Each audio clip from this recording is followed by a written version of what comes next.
jailed by ICE for being on the right side of history, has put out a letter from detention. A letter from a Palestinian political prisoner in Louisiana dictated over the phone from ICE detention March 18th, 2025. My name is Mahmoud Khalil, and I am a political prisoner. I am writing to you from a detention facility in Louisiana, where I wake to cold mornings and spend long days bearing witness to the quiet injustices underway against a great many people precluded from the protections of the law. A strong first paragraph. Who has the right to have rights? It is certainly not the humans crowded into the cells here. It isn't the Senegalese man I met who has been deprived of his liberty for a year, his legal situation in limbo, and his family an ocean away. It isn't the 21-year-old detainee I met who stepped foot in this country at age 9, only to be deported without so much as a hearing.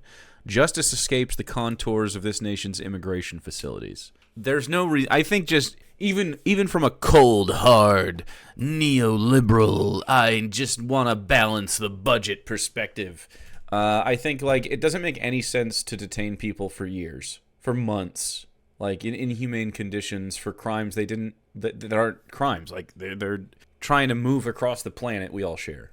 It's ridiculous. On March 8th, I was taken by DHS agents who refused to provide a warrant and accosted my wife and me as we returned from dinner. Department of Homeland Security, which is ICE under Department of Homeland Security? Does anyone know? I actually don't know. Who is ICE its own agency that is working in corroboration with DHS? By now, the footage of that night has been made public. Before I knew what was happening, agents handcuffed me and forced me into an unmarked car. The dude was wearing a fucking Marvel t-shirt too, and they blurred the faces. At that moment, my only concern was for Noor's safety, I assume his wife. I had no idea she would be taken too, since the agents had threatened to arrest her for not leaving my side. DHS would not tell me anything for hours. I did not know the cause of my arrest or if I was facing immediate deportation. At 26 Federal Plaza, I slept on the cold floor. In the early morning hours, agents transported me to yet another facility in Elizabeth, New Jersey. There, I slept on the ground and was refused a blanket despite my request. A violation of, what is that, the 8th Amendment? Let's pull out the Constitution. Violation of, let's see. Excessive bail shall not be required, nor excessive fines imposed, nor cruel or unusual punishment inflicted. I think denying someone all of their rights and then not even giving them a fucking blanket or a bed after you put them in a cage, yeah, this is a violation of rights. Yeah, this is just kidnapping. I don't know. You're a red-blooded American patriot. How the fuck are you for the government abducting people? A citizen. My arrest was a direct consequence of exercising my right to free speech as I advocated for a free Palestine and an end to the genocide in Gaza, which resumed in full force Monday night. It's a free speech issue. If you can take the side of Israel and defend the actions of a state that is, murdering children, they broke a ceasefire last night and murdered more children, more than any night that they've murdered children, I guess, or in a long time. And if you can take that position, I think it's perfectly reasonable to be opposed to that. I don't know. I have no idea why a normal person could think, even if you take the opposite approach, to think that the speech ought to be banned or criminalized is, in the barest way, that is fascism. And if you don't believe so, I'd love to fucking talk to you.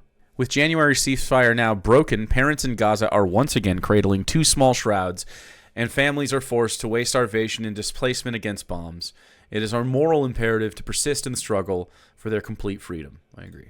I was born in a Palestinian refugee camp in Syria to a family which has been displaced from their land since the 1948 Nakba. I spent my youth in proximity to yet distant I don't know. That's a rough sentence. Maybe too distant from. Spent my youth in proximity to yet distant from my homeland. But being Palestinian is an experience that transcends borders. I see in my circumstances similarities to Israel's use of administrative detention. Oof. Imprisonment without trial or charge to strip Palestinians of their rights. Yeah. This is part of the playbook. This is why America isn't necessarily opposed to what Israel does, because we have no, we engage in the same shit. I think of our friend Omar Khatib, who was incarcerated without charge or trial by Israel as he returned home from travel. I think of a Gaza hospital director and pediatrician, Dr. Hussam Abu Safia, maybe Safaya, probably said it wrong, who was taken captive by the Israeli military on December 27th and remains in an Israeli torture camp today. For Palestinians, imprisonment without due process is commonplace. Obvious human rights violations, obvious constitutional rights violations for Mahmoud himself because he's in America. To defend this behavior is, just to be on the side of fascism. It is what it is. You just have to make peace with that. I've always believed that my duty is not only to liberate myself from the oppressor, but also to liberate my oppressor from their hatred and fear. That is a lofty goal. My unjust detention is indicative of the anti-Palestinian racism that both the Biden and Trump administration have demonstrated over the past 16 months, as the U.S. has continued to supply Israel with weapons to kill Palestinians and prevented international intervention. For decades, anti-Palestinian racism has driven efforts to expand U.S. laws and practices that are used to violently repress Palestinians, Arab Americans, and other communities. That is precisely why I am being targeted. It's hard to argue with that. To bear witness to the American system of imperialism and to just have any sort of historical context for how Israel's nation state came to be and the apartheid that they've forced other people under. I hope you have a fantastic Altered day. Rand, controversial take. Genocide is bad. It is pretty controversial. In fact, I hear when you say genocide is bad, that's being far left. That is a far left extreme position.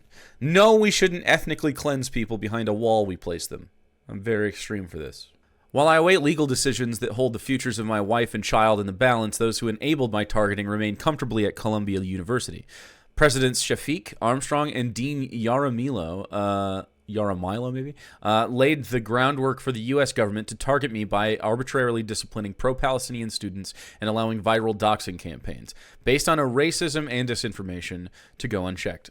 These are, it seems like that's what's happening. It's pretty hard to say what being pro-Palestinian in that you want them to not be murdered is pretty easy. It's a normal take. There's grandmas and just people around the country who are on this side and don't read the fucking Communist Manifesto. They don't, they're not far extremist jihadists.